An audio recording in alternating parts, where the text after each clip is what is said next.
రాజకీయ విశ్లేషకులు ఉన్నారు. ముందుగా సతీష్ గారు, గుడ్ ఈవినింగ్. తెలంగాణను పూర్తిగా అప్పుల పాలు చేశారు, తెలంగాణ పూర్తిగా సర్వనాశనం అయిపోయింది అంటూ కూడా కొన్ని కీలో ఎక్కువైనటువంటి మాటలు సభలో వినిపిస్తున్నాయి.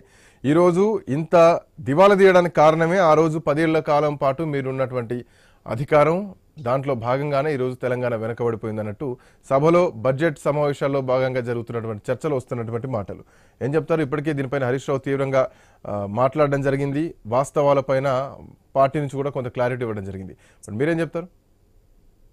ఇప్పుడు గత 10 ఏళ్ల ముందట మన రాష్ట్రం ఎట్లా ఉందో యావత్ తెలంగాణ రాష్ట్ర ప్రజలందరూ కూడా తెలుసు.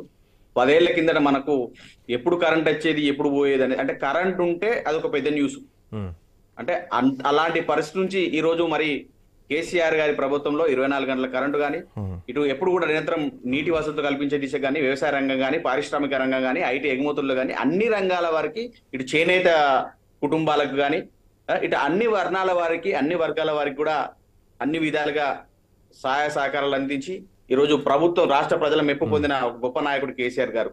అంటే ఈ రోజు వీళ్ళు అసెంబ్లీలో ఏదో మాట్లాడితే తెలంగాణ ప్రజలు, అంటే రేపు లోకల్ బాడీ ఎలక్షన్స్ వస్తున్నాయి కదండి, అసెంబ్లీలో ఏదో మాట్లాడితే ప్రజలు ఏదో అర్థం చేసుకుంటారు, వేరే విధంగా వెళ్ళిపోతుంది, బీఆర్ఎస్ పార్టీ నాయకులను ఎవరు నంబర్ అనుకుంటున్నారు తప్ప గతంలో కేసీఆర్ ప్రభుత్వం పెట్టిన పథకాలు ఇక్కడ ప్రపంచంలో ఎక్కడ పెట్టని పథకాలు.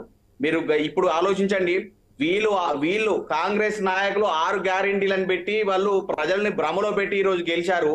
కానీ ఏ రోజు కూడా కేసీఆర్ గారిని రైతు బంధు ఇవ్వమని ఏ రైతు అడగలేదు. రైతు భరోసా, రైతు బంధు ఇవ్వమని ఏ రైతు అడగని పరిస్థితి మనం చూస్తా ఉన్నాం.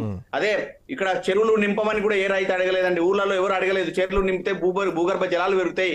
ఈ రోజు మనం చూస్తున్నాం. మీరు చేసిన అభివృద్ధి కంటే కూడా ఇక్కడ కనబడలేదు. సతీష్ గారు, మీరు చేసిన అభివృద్ధి కంటే కూడా బోర్లు వేస్తున్నారండి. ప్రతి బోర్లు వేయించుకునే పరిస్థితి వస్తుంది. ట్యాంకర్లలో నీళ్లు తెప్పించుకునే పరిస్థితి వస్తా ఉంది.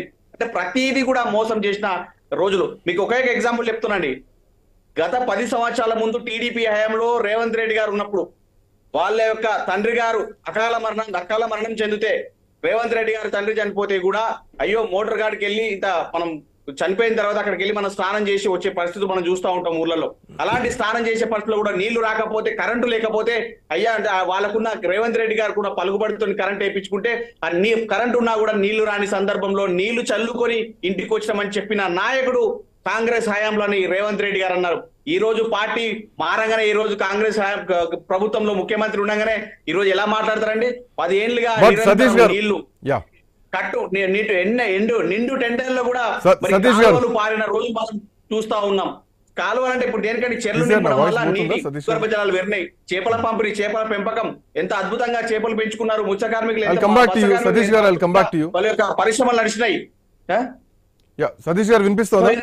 అన్ని వర్గాల వరకు న్యాయం చేసిన ఒక మహానుభావుడు కేసీఆర్ గారు. అలాంటి వ్యక్తి మీద వీళ్ళు చాలా బాధాకరం. సతీష్ గారు, come back to you. Jayaram గారు, గుడ్ ఈవినింగ్.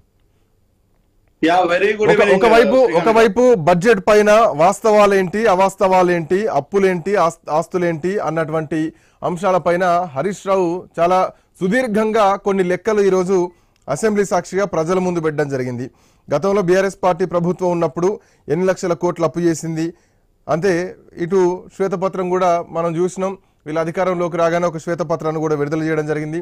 ఈ మధ్యలో అసెంబ్లీలో కూడా దరిదాపు 7 లక్షల కోట్లు, అంటే 6,71,000 కోట్ల రూపాయలటువంటి అప్పు కూడా చేసింది. సో తలసరి అప్పు ఎంత అన్నది కూడా, ఒక్కొక్కరి నెత్తి మీద ఎంత ఉంది అన్నది కూడా ఈ సమావేశాల్లో బయటకు వచ్చింది. దీంట్లో భాగంగా ఈరోజు హరీష్ రావు మాట్లాడుతున్నటువంటి మాటలు కానీ, కాంగ్రెస్ పార్టీ నుంచి మంత్రులు చెప్తున్నటువంటి మాటలు కానీ, ఈవెన్ ముఖ్యమంత్రితో సహా విచారణకు సిద్ధమా అంటూ ఒక సవాల్ విసురుతున్నారు.